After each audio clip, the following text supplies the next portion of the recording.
Gaining weight will not necessarily make you stronger. This is a point that in strength sports, it sort of has gone to the extreme where some people feel as though they have to get as big as humanly possible to be able to move big weight. Now, it is true that cross-sectional area of a muscle is one of the primary determinants to how much weight that muscle is going to be able to lift. But this comes with the big caveat. Muscle is the only thing that's going to move weight. Now, it is true that if you have say a big gut, you're going to be able to squat a bit better because your center of mass changes and your torso interacting with your thighs can be useful, and certain static lifts, it can be useful to be heavier in an absolute sense. But we have to balance this out with some of the performance ramifications of having an excessively high body fat.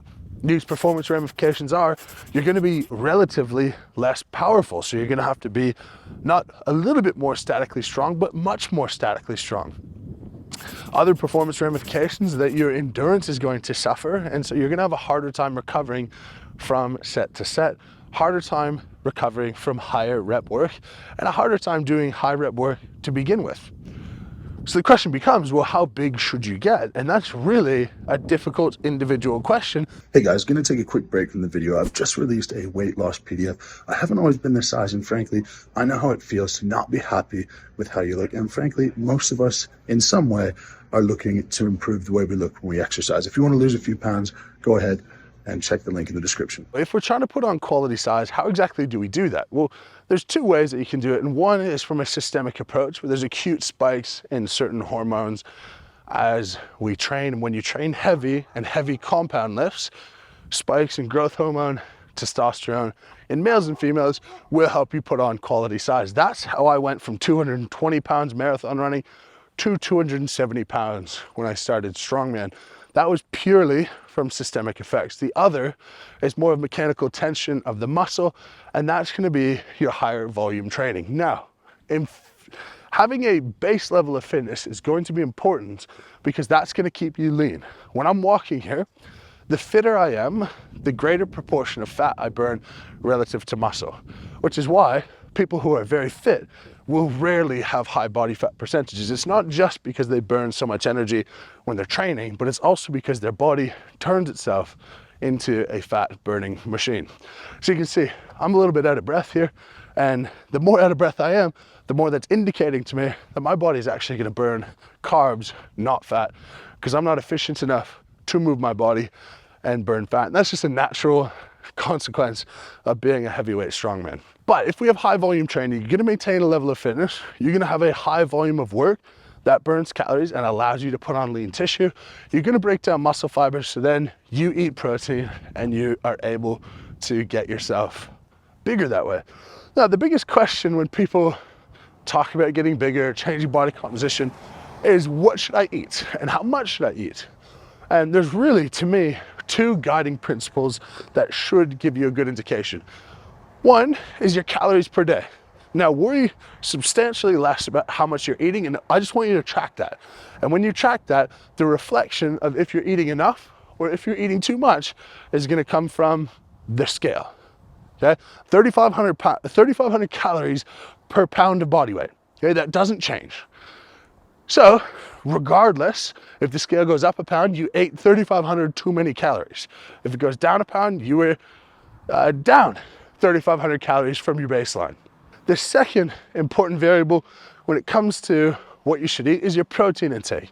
Okay, appropriate calories and high protein are the only two things that you require to be able to put on lean tissue when you're not at an elite level. Protein, we're talking at least 2 grams of protein per kilo of lean body weight. Okay, again, lean body weight, you're gonna have to go to accurate fat measuring systems, or you could just look at pictures online and objectively say, I look like this, body fat, generally speaking. Okay, if you get those two things right, you should be in a good place. So when you're programming long-term and you're thinking about where you need to go with your strength career, what kind of body should you have to get the most out of yourself, you're going to have some type of way to measure. Now let's talk about the usefulness of different methods of measuring body fat.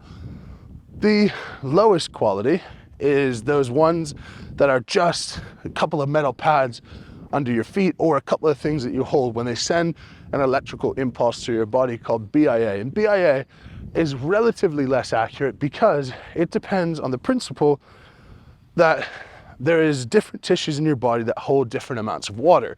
And based on how fast that conduction happens from one handle to the other when it sends a pulse through your body, that is inferred to be correlative of your body fat percentage. So that's going to be least reliable.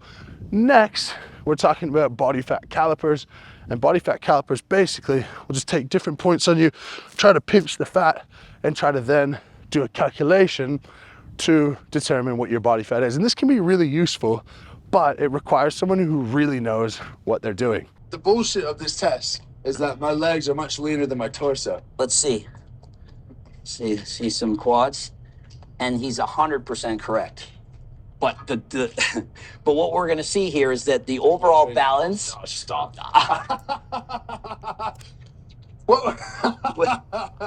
We haven't got your percent yet. No, that's okay. That's okay. Okay. I'm just calling the bias. No, yes, because he has a kinesiology degree, everyone's body fat is distributed differently. So most men, for example, will carry more fat in their stomachs, and women more in their hips. So this is an estimate. So this is not an exact measurement of body fat. Next, we go to a DEXA scan. DEXA scans are one of the most valuable. And if you are, or you have parents in 50s, 60s, 70s, a DEXA scan is almost a non-negotiable to see where you're at in terms of health, because this is going to tell you not only muscle mass in every part of your body, not only the fat percentage, but also your bone density, which is one of the most important things to keep track of as you get older. Lastly, and the best thing you could do, is underwater immersion or submersion, where how much water your body displaces and your body weight and your height can determine your body fat percentage to a pretty good level. So the question becomes, well, how big should you get? This is completely off the top of my head, but if you look at a lot of the really good competitors in strongman, in weight class strength sports, ideal body fat seems to be somewhere between 15 and 25%. That's going to give you enough support, enough fat around your joints, because in the end, fat does promote healthy joints, but not so much fat that it becomes an impedance to your everyday life and to other events. It was interesting this year at World's Strongest Man, I was looking at the events, and more than half of the events in the whole competition involved moving or running in some capacity. Now, when we talk about sports that aren't just powerlifting, we're going to be moving. And when you're moving, you obviously have to move not just the weight, but you have to move your body as well. And this applies if we're doing Conan's wheel or yoke or any sort of front carry or a medley where you're actually having to run back and forth. So, like I said, you do not need to gain excess weight to be able to be strong. I think I have proved, of course I'm bigger. Of course at 320 pounds, I'm much bigger than most people, but I'm much smaller than a lot of competitors, and I can still not just keep up, but win the world title. You let me know. What do you think your body weight would be if you were maxed out in your muscle mass and you were at 20%? Okay? How far do you think you could go? What do you think your max could be? And if you have nothing else, leave a moose dropping in the comments, just a little period there, as per usual. Thanks a lot for watching, guys. Hope you learned something today. Lift heavy, be kind, and we'll catch you next time.